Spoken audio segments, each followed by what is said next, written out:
File, file থেকে open, আমি download থেকে এই ছবিটা সিলেক্ট করে ওপেন করে নিলাম। তো এখন এই ছবিটা আসতে হবে, ডাবল ক্লিক করে এটাকে আমি আনলক করে দেব। এখন মুভ টুল দিয়ে আমি এটা এই ছবিতে নিয়ে আসব।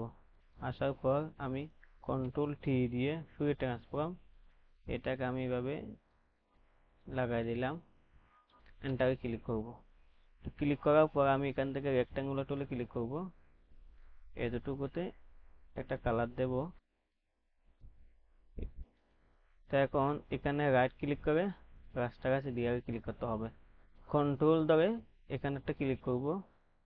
এখন আমি এখান থেকে গ্রেডিয়েন্ট কালার দেব, এখান থেকে আমি এটা দেব, এটা আমি এভাবে কালার দেব। দেওয়ার পর কন্ট্রোল ডি দিয়ে ডিসিলেক্ট।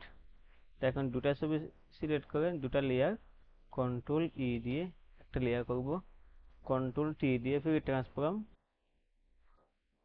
এখন রাইট ক্লিক করে ওয়ার্কে ক্লিক করব, আমি এটা এভাবে করে দিলাম।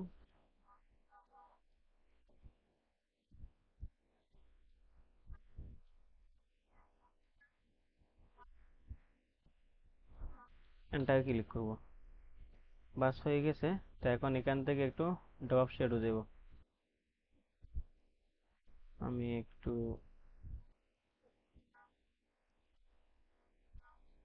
ওকেতে ক্লিক করব।